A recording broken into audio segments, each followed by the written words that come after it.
The lawyer's voice cracked as he read the words aloud. "And to my beloved daughter, Serena, I leave full ownership of Hartwell Designs, valued at $22 million. My stepbrother Dominic shot up from his chair so fast it crashed against the wall. His face turned a dangerous shade of red.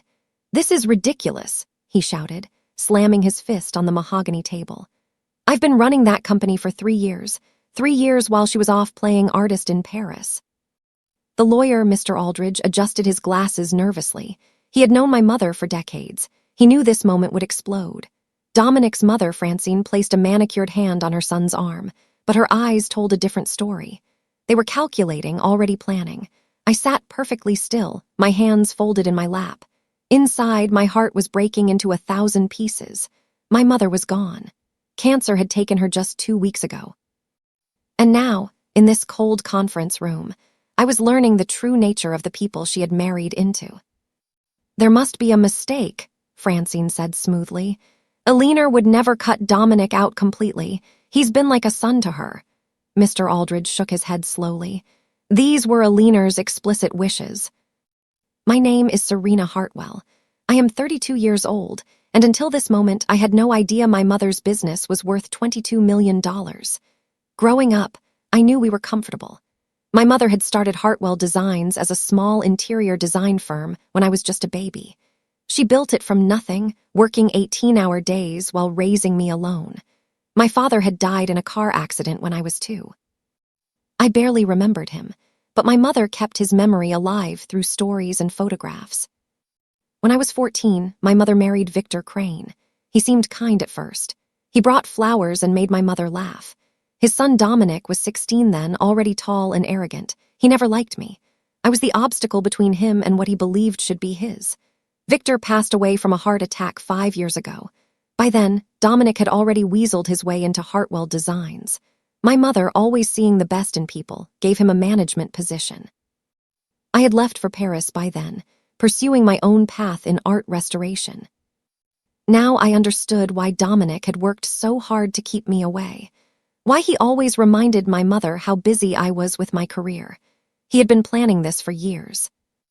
"I'm contesting this will," Dominic announced, his voice echoing off the walls. Mr. Aldridge remained calm. He had clearly expected this. "That is your right, Mr. Crane. However, I should inform you that Alina anticipated this possibility. She recorded a video statement 6 months ago when she was still in good health. Would you like to see it?" The color drained from Dominic's face. Francine's grip tightened on his arm. I felt a small spark of something. Hope, maybe, or perhaps just gratitude that my mother had known, that she had seen through their masks even when I had not. The lawyer pressed a button and a screen descended from the ceiling. My mother's face appeared. She looked tired but determined. Her silver hair was pulled back in her signature bun. Her eyes, the same deep brown as mine, stared directly into the camera. "If you're watching this, then I'm gone," she began. "And if Dominic is contesting my will, then I was right about him all along."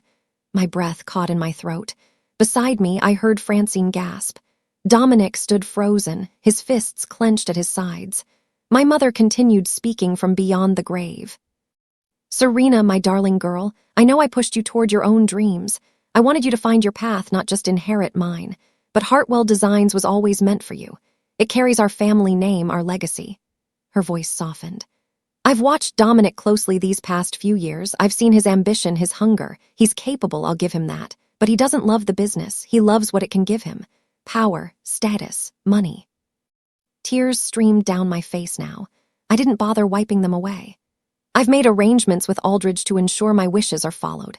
Every document has been verified and witnessed by 3 independent parties. I've also left copies with my personal attorney in London and my banker in Switzerland. Dominic, if you're listening, know this. I gave you every opportunity. I treated you as my own son. But I saw the way you treated my daughter, the way you tried to diminish her. That told me everything I needed to know about your character." The video ended. Silence filled the room. Then Dominic laughed. It was a cold, ugly sound. "Very touching," he said, "but we'll see what the courts have to say about this." Mr. Aldridge handed me a thick folder as we left the conference room. "Your mother wanted you to have this immediately," he said quietly. "Read it tonight, before you do anything else." I nodded. clutching the folder to my chest like a lifeline. Dominic and Francine had already swept out, their expensive shoes clicking angrily against the marble floor. I could hear them arguing in hushed tones near the elevator. That night in my mother's house, I finally opened the folder. Inside were documents I never expected to find. Financial records going back 3 years, emails printed and highlighted, a handwritten letter from my mother. I started with the letter. "My dearest Serena," it began. "If you're reading this, then my fears were justified. For the past 18 months, I've been quietly investigating irregularities at Hartwell Designs. What I found broke my heart." The letter continued for 3 pages. My mother had discovered that Dominic had been siphoning money from the company, small amounts at first, then larger sums. He had created fake vendor accounts and submitted false invoices. Over 3 years, he had stolen nearly $2 million, but she hadn't confronted him. She had waited, gathered evidence, prepared for this exact moment. I barely slept that night. When morning came, I called the number Mr. Aldridge had given me. It belonged to a woman named Iris Pemberton, a forensic accountant my mother had hired secretly a year ago. "I've been expecting your call," Iris said when she answered. "Eleanor told me you'd reach out when you were ready." We met that afternoon at a small cafe far from the business district. Iris was in her 50s with sharp eyes and a no-nonsense demeanor.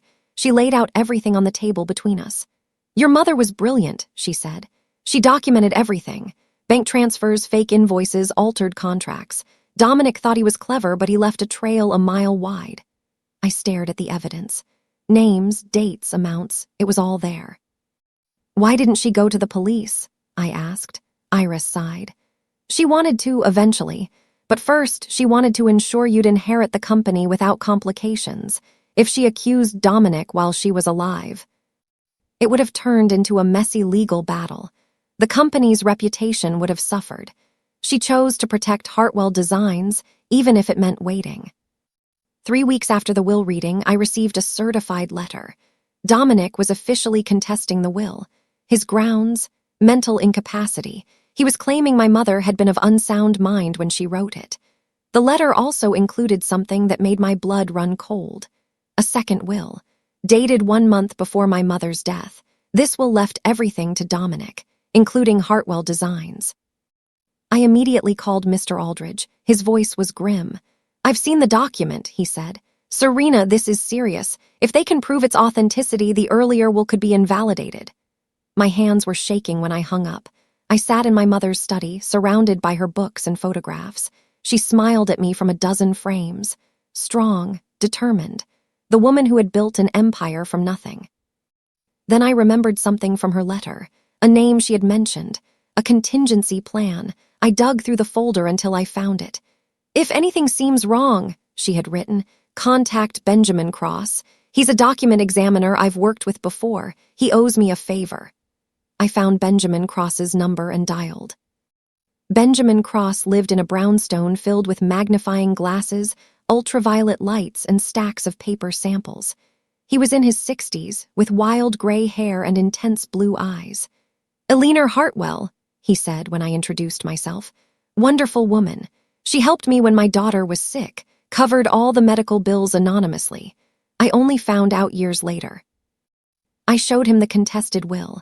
He studied it for a long moment, then looked up at me. "Leave this with me for 48 hours. I'll tell you everything you need to know." Those 2 days were the longest of my life. I couldn't eat, couldn't focus. I wandered through my mother's house like a ghost, touching her things, smelling her perfume on her clothes. When Benjamin called, his voice was excited. "Come over immediately, you need to see this." I was at his door in 30 minutes. He led me to his examination room where the contested will was spread under bright lights. "Look here," he said, pointing to my mother's signature. "Do you see the pressure points, the angle of the loops?" I leaned in, not quite understanding. "This signature is a forgery," Benjamin declared. "A good one, I'll admit, but still a forgery." He showed me comparison samples from documents my mother had definitely signed. "See how she naturally lifted her pen between the E and the L in Eleanor? It's subtle but consistent across every genuine signature. This forged signature doesn't have that break. Whoever did this studied her signature, but they missed the microscopic details." Relief flooded through me, then anger. white-hot and burning. Dominic had forged my mother's signature. He had created a fake will to steal what she had built, what she had left to me. "I need official documentation of your findings," I said, my voice steadier than I felt. Benjamin nodded. "You'll have a full report by tomorrow, court admissible. I've testified in dozens of cases.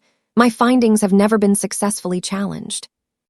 I left his brownstone with a new sense of purpose. Dominic thought he could take everything from me. He thought I was the same naive girl who had fled to Paris to escape family conflict. He was wrong. My mother had prepared me for this battle. Now it was time to fight. But I didn't go to the police immediately. That would have been the obvious move, the expected move. Instead, I thought about what my mother would do. She had been patient, strategic. She had gathered evidence before making any accusations. I decided to follow her example. I called Iris Pemberton again. "I need everything you have on Dominic's current activities," I said. "Bank accounts, business dealings, associates, everything." Iris hesitated.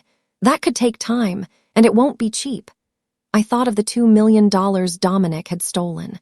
Money isn't the issue, time might be. The court date for the will contest is in 6 weeks.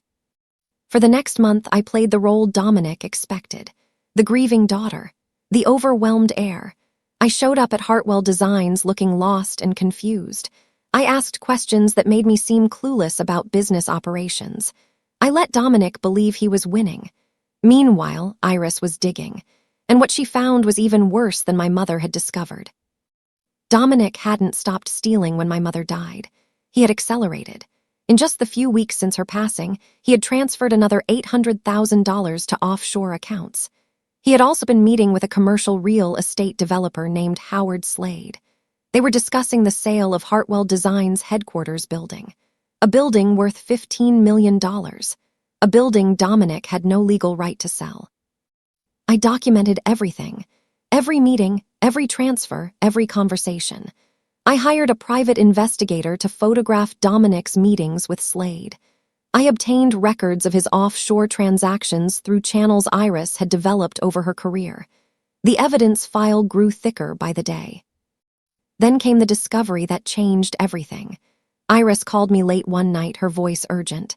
"Serena, I found something. The person who witnessed the forged will. Her name is Colleen Marsh. She works as an administrative assistant at Hartwell Designs." I knew Colleen. She was quiet, kept to herself. I had always assumed she was loyal to my mother. "There's more," Iris continued. "Colleen has received 3 large deposits in the past 2 months, $50,000 total. The money came from one of Dominic's shell companies." I needed Colleen to talk, but approaching her directly was risky. If she warned Dominic, he would cover his tracks, destroy evidence, maybe even flee the country. I had to be smart about this. I learned that Colleen had a sister named Paula who was struggling financially. Medical bills from a chronic illness, a mortgage she couldn't afford. Colleen had been sending her money for years. The $50,000 from Dominic had gone straight to Paula's debts. I didn't approach Colleen with accusations. Instead, I approached her with an opportunity. I invited her to coffee, just the 2 of us. "I know my mother valued you," I said gently. "I want you to know your job is safe, no matter what happens with the will contest." Colleen's hands trembled slightly as she held her cup. Her eyes darted around the cafe. She was scared. "Mrs. Hartwell was kind to me," she said softly. "She helped me when no one else would." I leaned forward. "Then help me protect her legacy, Colleen. Tell me what Dominic asked you to do." She broke down crying. The story poured out between sobs. Dominic had approached her 2 months before my mother's death. He knew about her sister's debts. He offered to make them disappear. All she had to do was witness a document he said was a routine business contract. "I didn't know it was a will," she insisted. "I didn't look closely. He told me it was just paperwork. By the time I realized what I'd signed, it was too late. He said if I talked, he'd make sure I went to prison, that my sister would lose everything." I handed her a tissue. "Colleen, Dominic is the one going to prison, not you, but I need your help to make that happen." She looked at me with red-rimmed eyes. "What do you want me to do?" I explained my plan. It was risky. It required her to be brave, but if it worked, we would have Dominic's confession on record. She agreed. The setup was simple. Colleen would meet Dominic for their regular check-in. He had been meeting with her weekly to ensure her silence. This time, she would wear a wire. She would guide the conversation toward the forged will, get him to admit what he had done. The day of the meeting, I sat in a van parked outside the restaurant with Iris and the private investigator. We listened through headphones as Colleen took her seat. Dominic arrived 15 minutes late, arrogant as always. "Everything's still under control?" he asked casually. "No cold feet." Colleen's voice was steady. My coaching had paid off. "I'm fine, but I've been thinking, what if they do a handwriting analysis on the will?" There was a pause, then Dominic laughed. "They won't, and even if they do, I've already established that Alina's handwriting had become erratic due to her medication. Any expert would just confirm she was impaired." I gripped the edge of my seat. He was admitting it, right there on tape. "So you're not worried about the signature?" Colleen pressed. "The signature I watched you practice for weeks." Another pause, longer this time. When Dominic spoke, his voice was lower. Careful. "Colleen, what's going on? Why are you asking these questions?" I held my breath. This was the dangerous moment. If he suspected the wire, everything would fall apart. But Colleen held her nerve. "I'm just scared, Dominic. If this falls apart, I'm the one who goes down. I need to know you have this handled." His arrogance won out over his caution. "Of course I have it handled. I've been planning this for 3 years. Ever since Alina started getting sick, I practiced that signature until it was perfect. I created the false documents, backdated them, everything. The lawyers will never prove anything." In the van, I smiled. He had just confessed to forgery, fraud, and premeditated theft, all recorded clearly on digital equipment. But I wasn't done yet. I wanted more. I wanted him to admit everything. Every dollar stolen, every lie told, every plan made while my mother was dying. Colleen kept him talking. Following my script, she asked about the money he had given her. Where had it come from? What would happen to it if things went wrong? Dominic, feeling safe and superior, explained everything. The shell companies, the fake vendor accounts, the 2 million stolen over 3 years, the additional 800,000 taken since my mother's death. He even bragged about the building sale he was planning with Howard Slade. "Once I control the company officially, I'm selling the headquarters and the client list," he said. "I'll walk away with at least 18 million. After paying off the people who need paying off, I'll still have enough to disappear somewhere nice. Maybe the Cayman Islands. I've always liked the beaches there." He had just admitted to planning to liquidate my mother's entire legacy, to strip Hartwell Designs for parts and vanish with the profits. I had heard enough. I signaled to Iris. She made the call. Within 15 minutes, 2 detectives entered the restaurant. I watched through the van's tinted windows as they approached Dominic's table. His face went through several emotions in rapid succession. Confusion, recognition, fear, pure, naked terror. They arrested him at the table, right there in front of dozens of witnesses. His protests echoed across the restaurant as they read him his rights. "This is a setup. My stepsister is behind this. She's trying to steal my inheritance." I stepped out of the van and walked toward the restaurant entrance. I wanted him to see me, wanted him to know exactly who had brought him down.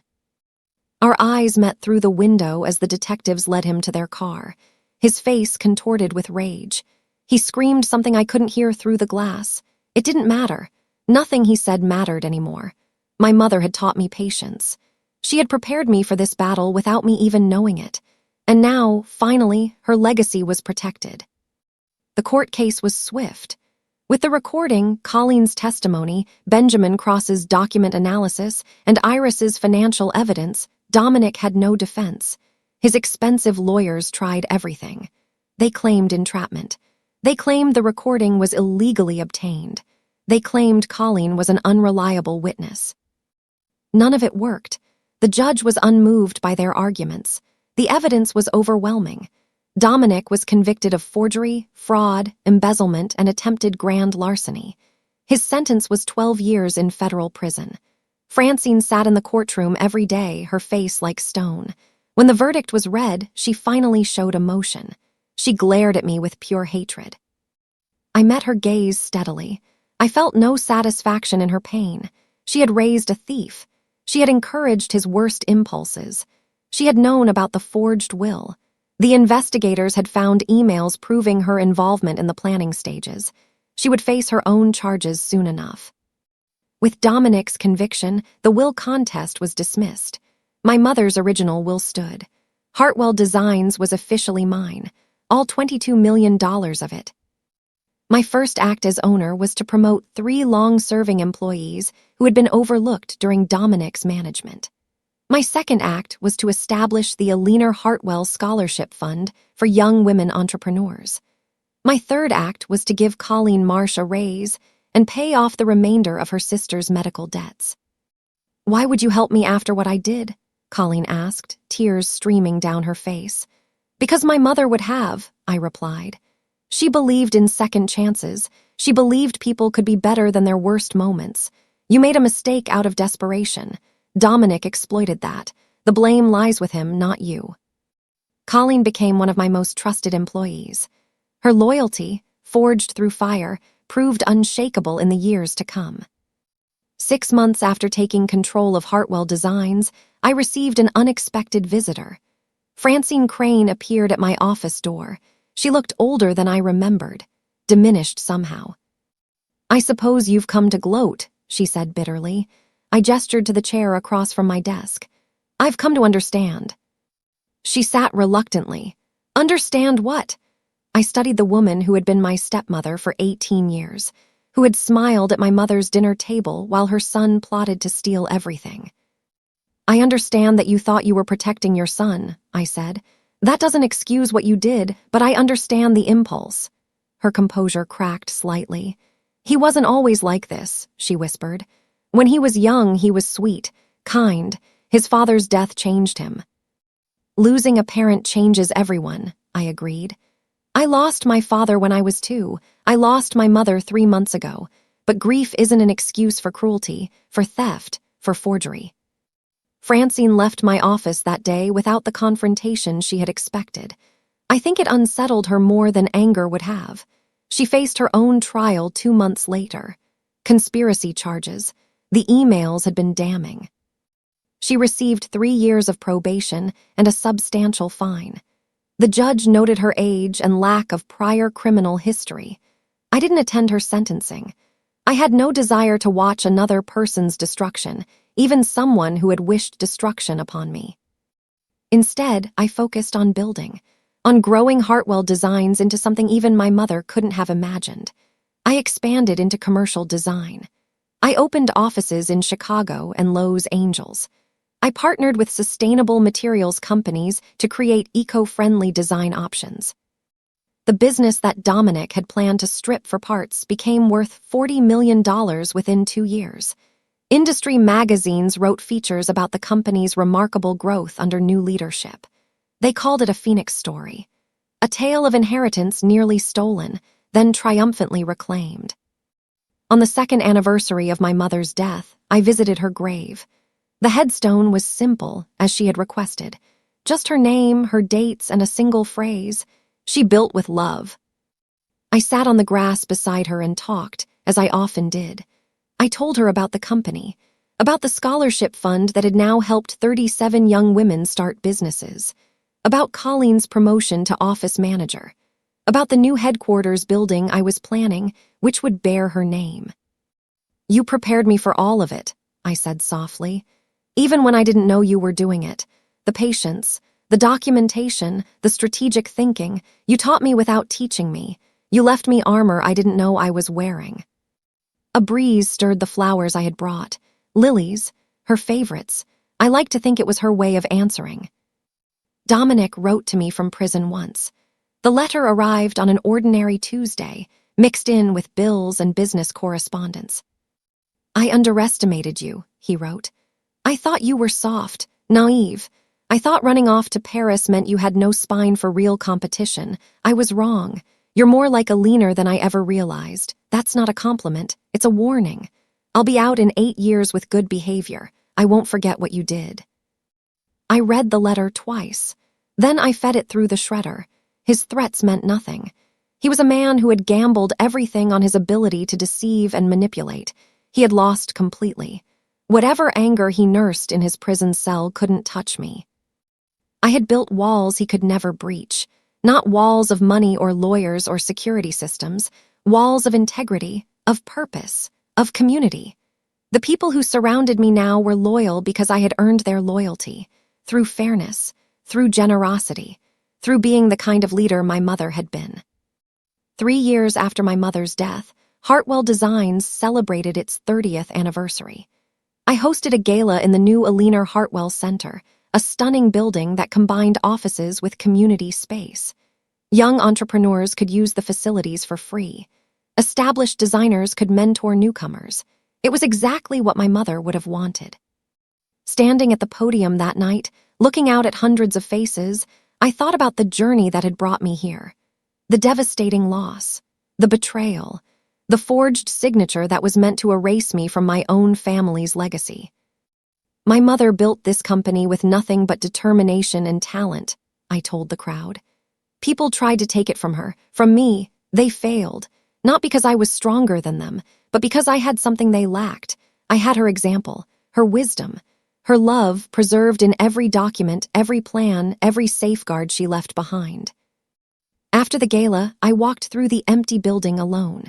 My heels echoed on the marble floors my mother had chosen from a catalog years ago.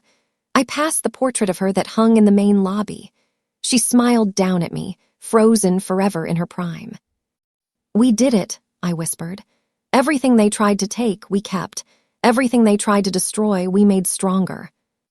The envelope that had started it all, the one from Mr. Aldridge, still sat in my desk drawer.